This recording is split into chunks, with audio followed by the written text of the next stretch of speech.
Olá a todos, sejam bem-vindos ao De Olho no Mercado. Hoje é 25 de maio de 2022 e nós tivemos aí um pregão de quarta-feira. Lembrando que os estudos não são recomendação de investimentos, mas têm caráter educacional. Começando a nossa análise pelo mini índice, que continua em movimento lateral, depois de ter atingido a média móvel de 8 períodos do gráfico semanal. A gente sabe que a média de 8 ela é referência quando o ativo está em super tendência. A força da tendência ela é maior, e aí no movimento de correção, ao invés dos preços irem até a média móvel de 20 períodos, que é a nossa referência, essa média amarela, que é a média também referência das bandas de Bollinger, os preços eles corrigem na média de 8, tá? A banda de Bollinger ela é formada a partir da média móvel aritmética de 20 períodos, E então uma das leituras que a banda de Bollinger ela permite, é ver se os preços estão na parte inferior, e parte inferior que eu digo tem como referência a média de 20, ou seja, a partir da média de 20 para baixo. Tá? Então, se os preços estão dentro dessa parte inferior, a gente pode inferir que eles estão em tendência de baixa. Tá? E se eles estão na parte superior, a gente pode inferir que eles estão em tendência de alta. Tá? E aí, a supertendência, ela indica que a média de 8, ela meio que divide em dois essa parte inferior, a partir da média de 20 e da banda de Bollinger. Tá? E se os preços permanecem na tendência de baixa, por exemplo, abaixo dessa média de 8, é porque a força da tendência está ainda mais forte do que o normal. Tá? Então, há essa relação entre as médias e a banda de Bollinger, e esse parâmetro que a gente pode fazer essa leitura, tá? E que nos ajuda a identificar as tendências.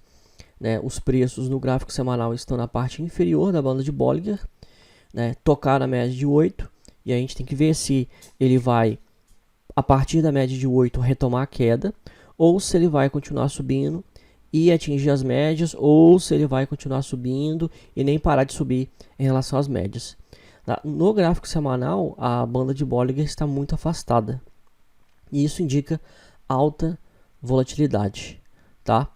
E aí, como a gente viu, que a média de 8 ela é importante, nessa leitura da super tendência, e a média de 20, essas médias elas servem não apenas para fazer essa leitura de tendência e super tendência, mas elas também se comportam como suportes e resistências, dinâmicos. No meu curso Fundamentos de Análise Técnica, que está dentro da Grafistas, tá? Se você assinar a Grafistas, você tem este e outro curso à sua disposição.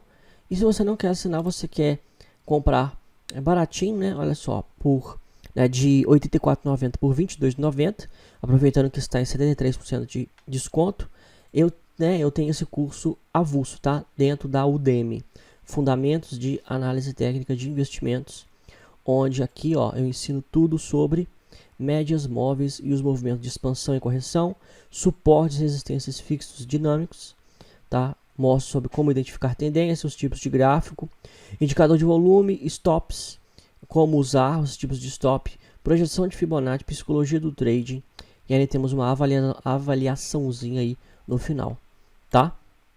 Nesse curso eu ensino, delimito aí todas as questões das médias. Então, os preços bateram, nessa resistência aí da média de 8. Tá? Eles vêm andando de lado já pelo terceiro dia consecutivo. No gráfico diário, a banda de Bollinger também está afastada. Tá? Embora o MACD esteja altista, o histograma está positivo e as duas médias estão viradas para cima, o ADX, que indica a força da tendência, ele está abaixo de 30. Então, você pode ver que ele teve uma grande queda. E então não basta os preços estarem acima da média de 20, nessa parte superior da banda de Bollinger, não basta o MACD estar altista, e nem até mesmo o DI+, estar acima do DI-, indicando tendência de alta.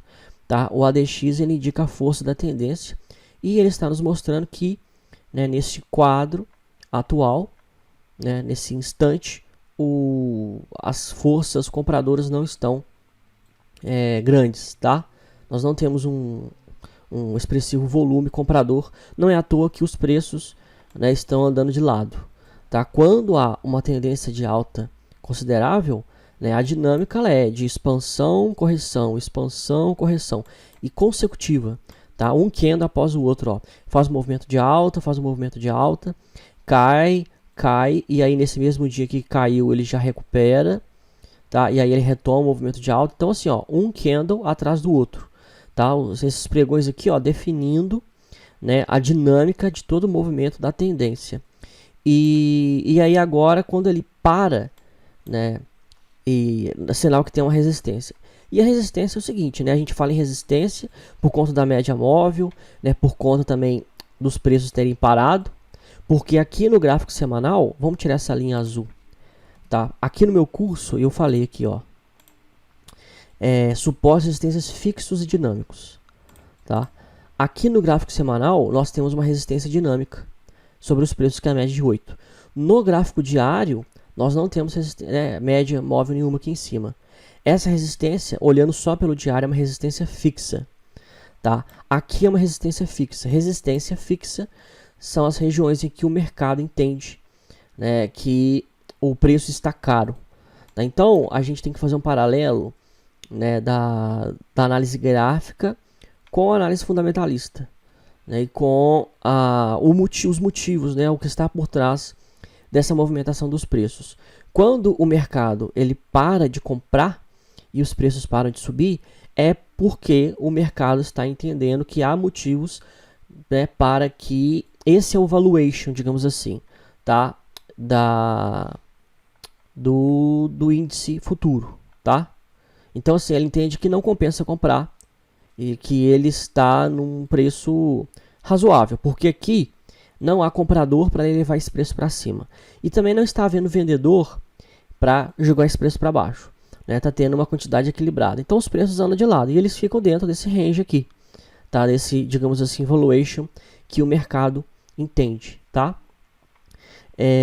Isso é tão evidente que o dólar, né, olha só, ele está formando, e aqui no caso ele está formando, ele já formou né, um suporte fixo, né, porque aqui nós não temos uma média móvel aqui embaixo, importante, nem no semanal, nem no diário. Então ele já formou um suporte fixo, que é também um suporte. Tem a mesma dinâmica da questão da resistência, né, mas no suporte os preços eles param de cair. E o mercado, e aí a relação ela é inversa, ou seja, o mercado está entendendo que este ativo, no caso o dólar, a 4,79, 4,80, ele está barato, tá? O dólar está barato e aí o mercado começa a comprar. Então ele não continua em queda, mas ele também não subiu. Então o mercado está considerando, está achando que para esses 3 dias, 4,83, 4,80, 4,79, entre 4,79 e 4,84, 4,85, o dólar está equilibrado, tá? Ele não está nem muito barato, mas ele também não está caro.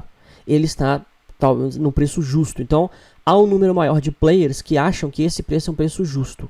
E aí as negociações elas ficam nesse patamar, tá?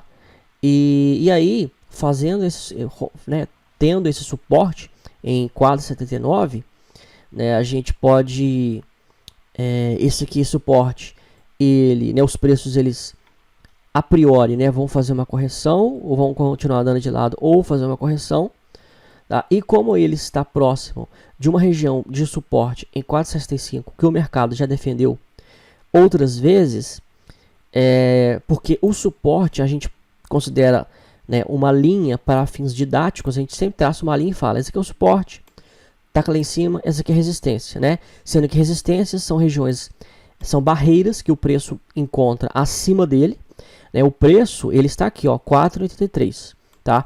4,83 foi o fechamento das negociações do dólar hoje, 4,83.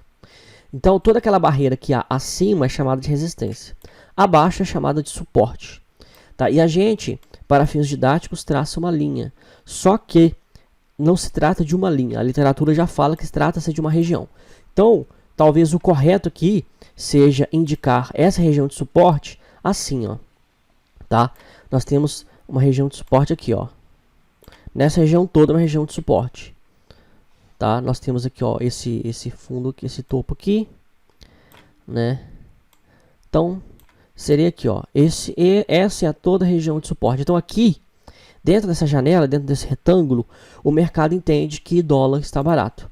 Então, o dólar está barato desde 4,65 até 4,85. Tá? O mercado entende que está barato.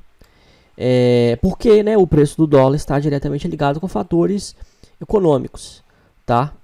E também essa queda do dólar, né, pelo dólar ser a moeda dos Estados Unidos, o mercado americano ele está sofrendo pela alta dos juros e isso impacta diretamente, né, a moeda. Então, assim, a gente pode ver um cenário atípico em que a bolsa de valores, o Ibovespa, o índice futuro, cai e o dólar também cai. Tá? Mas o dólar cai não por fatores internos, né, da economia brasileira está, né, tá em alta, né, a questão da valorização do real em relação ao dólar, né, o dólar pode cair não porque o real está se valorizando, mas porque o dólar está se valorizando. Tá? Né, a relação aqui, ó, é de um par de moedas, tá? É real e dólar, essa relação aqui. Então aqui nós estamos vendo, né, o gráfico, aqui não são os mini contratos, então mini contratos de dólar. Só que aqui é o valor do dólar em reais. Então aqui, ó, R$ 4,83, tá? Cada $1 a gente tem que pagar R$ 4,83, tá? Então ele pode cair em relação ao real. Essa escala aqui, ó, é a escala do real, da moeda real, a moeda brasileira, tá? Mais por conta do país, né, dos Estados Unidos. Para quem sabe história econômica, sabe, né, que teve, depois da Segunda Guerra Mundial, teve o acordo lá, o Tratado de Bretton Woods, que foi definido que a moeda global seria o ouro-dólar, né? Por quê? Porque os Estados Unidos, ele, né, depois da Segunda Guerra Mundial, era o país que era mais rico de todos, era os Estados Unidos, né? Porque, né, a Segunda Guerra dizimou a Europa, a Alemanha, aqueles países todos lá, e aí os Estados Unidos estava com muitos equipamentos, né, é o país mais rico. E aí ele impôs, tá, a sua própria moeda. Falou, peraí, né, se o mundo, porque o mundo, digamos assim, estava destruído, né? Então, peraí, se a economia europeia está totalmente destruída, né, e os Estados Unidos que vai ser o grande protagonista aí dessa retomada da economia global, porque isso afeta a economia global, tá? Porque mesmo que os Estados Unidos seja rico, ele não, isoladamente, ele não consegue, ele não produz tudo, né? As terras americanas não produzem todo tipo de alimento, né? Tem muitos alimentos que são típicos da Europa, da América do Sul, da Ásia. Então, querendo ou não, né, o comércio internacional ele é movido por isso, né, pela capacidade de produção de cada país. Mas, né, mesmo assim, a Alemanha, a Europa, ela precisava de se reconstruir, né? Então ficou essa de que os Estados Unidos ele tinha esse papel, né, esse protagonismo maior porque ele era mais rico. E aí a moeda internacional, né, que foi estabelecida primeiro foi o ouro, o dólar, mas aí quando veio o Richard Nixon, né, um presidente lá americano que teve uma recessão americana, ele quebrou esse padrão ouro, né, e aí o dólar ficou sendo aí a moeda global. E aí já tem economistas falando, né, eu acompanho aí a economia já tem uns, sei lá, 4, 5 anos, e desde 4, 5 anos atrás, na verdade eu acompanho mais de 5 anos, porque eu fazia assinatura do relatório do Jim Rickards na Empíricos, né, já tem uns 6 anos, 6, 7 anos, e ele já falava sobre isso, né, sobre a possibilidade da China, né, se transformar na primeira potência mundial. E aí, né, se a China, né, ela ultrapassar os Estados Unidos, etc.,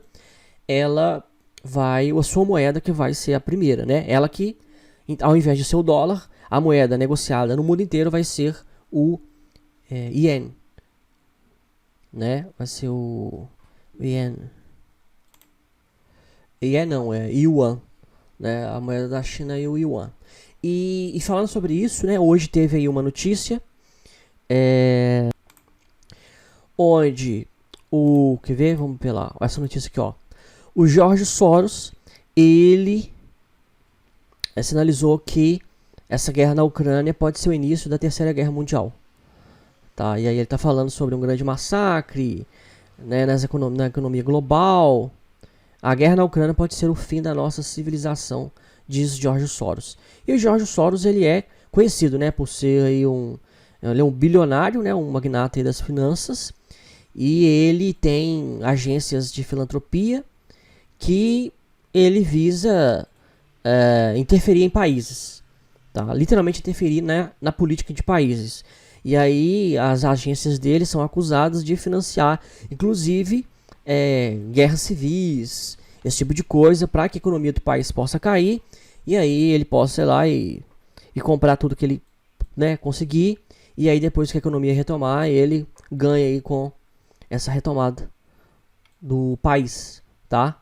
É claro, isso é uma coisa ruim, né? Ele tem uma imagem muito negativa, tá? Até porque ele também, quando na Segunda Guerra Mundial, né? Ele, para se livrar, ele conseguiu se livrar lá no país dele, por conta de que ele começou a entregar judeus.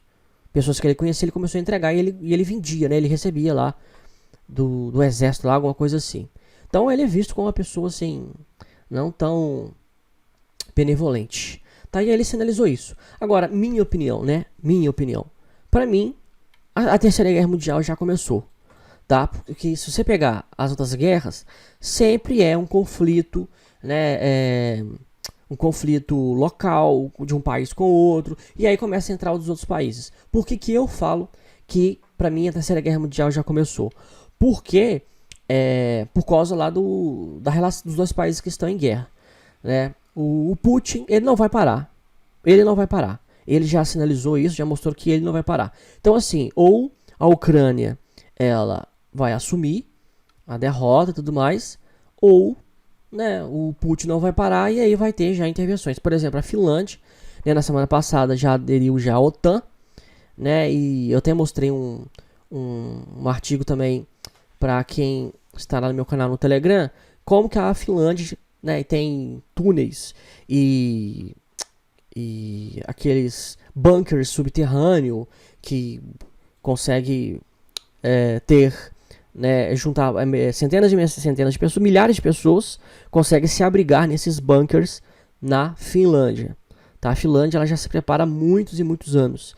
E aí no artigo que eu compartilhei, né, se quiser entre no canal no Telegram, você vai ver, tanto no canal aberto quanto no canal fechado, eu também compartilhei, onde que fala que a Finlândia, ela sempre se prepara, que o alistamento militar na Finlândia é um dos maiores do mundo, que eles sempre compram, o governo sempre comprou, tem anos, décadas isso, uma quantidade maior de remédios e alimentos para ter um excedente sempre, né, no país, para caso algum conflito acontecer, eles estejam preparados. Então, né, o Putin ameaçou a Finlândia, né? A Finlândia, um outro país lá, ele ameaçou se entrar na OTAN. A Finlândia entrou na OTAN, obviamente, né, para a OTAN se ajudar e a Finlândia ajudar a Finlândia, né, ela faz fronteira com a Rússia. Então, se o Putin ele cumprir com a palavra dele, ele também vai atacar a Finlândia, vai atacar outros países. E o fato, a questão também da Ucrânia, ela também se render e tudo mais, agora no século XXI, em pleno século XXI, em pleno 2022, sabe, um país ele perder a sua hegemonia para o outro país, né, e sendo que a Ucrânia não era um paísinho assim pequenininho qualquer, né, a Ucrânia é um dos países que estão na vanguarda da questão da energia nuclear no mundo, né, então assim, né, e eles também são protagonistas em questões lá, alguns produtos agrícolas também, né, eles têm um papel relevante em várias áreas aí no mercado global, tá? E aí um país perder a hegemonia para a Rússia, isso gera também, isso manda uma mensagem para o resto do mundo, né? E isso também ensoberbece também, né, a Rússia, tá? Tanto em termos políticos quanto em termos econômicos. Porque a Rússia vai poder ir lá na Ucrânia e explorar, né, todo o material, porque a Ucrânia é o país que mais tem, né, minérios, né, de natureza nuclear no seu subsolo, né, de qualquer lugar do mundo, tá? Então, né, os analistas aí tinham influenciadores, né, alguns influenciadores aí que acham que sabem mais que todo mundo, estavam falando que a guerra, que primeiro que o Putin já venceu e que a guerra não ia durar mais de um mês. Já estamos no terceiro mês de guerra e o Putin não venceu. Pelo contrário, há mais baixas, né, da Rússia do que da Ucrânia. Bem, parece que há mais mortos, pelo menos de soldados, né? Morreram mais soldados da Rússia do que da Ucrânia. Né? Eles acharam que eles iam entrar na Ucrânia. E pra você ver, né? Os caras, os militares da Rússia, eles são muito bem treinados e tal. Só que o território da Ucrânia, quem conhece mais são os militares da Ucrânia, né? Obviamente. Então, assim, o planejamento na teoria, né? O papel ele aceita tudo. Agora a prática, né, já é outra coisa. Então você pode ver que até mesmo militares, né, que são pessoas altamente treinadas, que dedicam a sua vida toda a criar estratégias, a treinar, etc. Os caras podem, né, não se dar bem, não ter êxito, né, porque a Rússia planejou isso. Né, os russos não foram atacar a Ucrânia assim de qualquer jeito, tá? E eles tiveram mais baixas, mais resistência do que eles imaginavam, né? Então, para ver que não foi fácil, né? Não era simples fazer uma análise sobre isso, né? E achar que o Putin ganhou e tudo mais. Né? Saiu também essa semana que pessoas lá da Rússia, não sei se foram aliados lá do Vladimir Putin, dizem que teve uma tentativa também de assassinato. Né, que tentaram matar também o Vladimir Putin, mas não conseguiram. E obviamente não deram detalhes, porque o governo russo, né, ele controla tudo, assim como a China. Qualquer notícia, qualquer informação interna, então não vai sair. Essa aí deve ser talvez até vazado, né, de que o Vladimir Putin, alguns caras lá que foram aliados, tentaram, né, pará-lo porque não são a favor do que ele está fazendo. Porque querendo ou não, e aí também é um outro fator que sustenta, né, a minha tese de que o Putin não vai parar. Que a questão da guerra também mina o capital da Rússia, tá? E vai minando. Ele já sofreu as sanções econômicas, a Rússia já sofreu, já não tem os países, a maioria dos países, né, não estão comprando petróleo da Rússia mais, e aí o país vai ficando pobre, né, e vai ficando isolado, tá? Ele vai se empobrecendo, não que ele quer dizer que ele vai se tornar pobre amanhã, né, porque eles têm dizem que eles têm reservas muito grandes, né, de ouro e tudo mais, mas pelo menos em recursos, né, há uma escassez cada vez maior, né? O que eles têm guardado vai acabando, logicamente vai acabando, e eles, isolados do resto do mundo, isso afeta a economia deles. Então pode chegar uma hora que o Putin pode chegar numa situação de extrema necessidade. A necessidade dele aumentar tanto que ele vai ter que forçar uma estratégia mais ousada, né, aumentar as forças militares para que ele tenha algum ganho em alguma questão, né? Algum território, algum ganho de território, algo que venha impactar positivamente a economia do país, tá? E aí já tem analistas também políticos falando, até levantando, né, alguns países que a Rússia pode atacar, né, que alguns países lá que podem atacar, e outra coisa também que são os nervos, né, de todo mundo fica a flor da pele. Então, por exemplo, o presidente dos Estados Unidos estava no Japão, não sei se está ainda, e o Japão e a Coreia, aliás, a Coreia do Norte, estava lançando mísseis no mar japonês, tá? E aí também parece que viram também caças da China também sobre Taiwan, que tem também a questão de conflito entre a China e Taiwan. E aí por isso que eu falei sobre a mensagem. A questão geopolítica, né, ela é uma questão, a geopolítica está ligada à questão política, que está ligada à questão humana, né? Políticos são seres humanos. Então, assim, tudo tem uma influência. Então, se o Putin né? Ele já rompeu limites que havia, tá? Pelo menos limites éticos. Então, assim, um país atacar o outro já era um limite que, no ano que nós estamos vivendo, não era cogitado na mente de ninguém. E antes de começar esse conflito, né, muita gente falou, não vai ter isso, não vai ter aquilo. Vocês imaginam se a Rússia vai atacar? E aí a Rússia foi lá e atacou, né? E aí isso abre um precedente, tá? Isso manda uma mensagem. Então, se o país atacou o outro, e aí a China, a Coreia do Norte, né, pode também querer também atacar, aproveitar esse momento aí, né, esse abalo psicológico, né, e também das estruturas também, né, da economia global, para também exercer também algum poderio, né, alguma coisa aí nesse sentido, tá? E aí, né, nessa esteira pra gente poder terminar os nossos estudos, o petróleo, né, olha só, o petróleo ele anda de lado, né, esse movimento lateral, como eu disse, reflete o alto grau de incerteza no mercado, né, o mercado não compra e nem vende demasiadamente o petróleo está aqui, isso daqui é uma incerteza muito grande, tá? Uma incerteza muito grande, e não apenas uma incerteza, mas também um certo equilíbrio, né, das negociações, das transações, né, da compra e venda do petróleo em si, né, da commodity em si, tá? Porque se houvesse uma escassez de petróleo tão grande, isso necessariamente ia refletir no preço, o preço ia subir, tá? E se houvesse também uma super oferta, o preço também ia cair.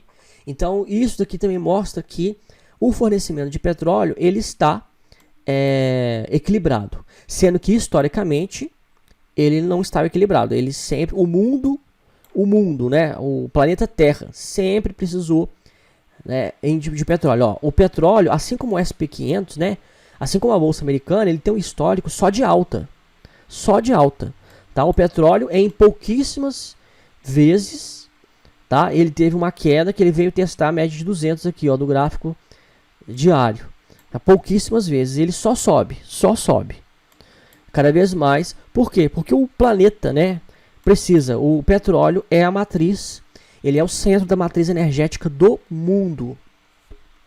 Então sempre, a tendência dele sempre foi crescente, de alta, né, se você pegar ano passado, se você pegar ano retrasado, pegar 2020, né, olha só, ele chegou a $7, e aí depois ele voltou a subir, enfim.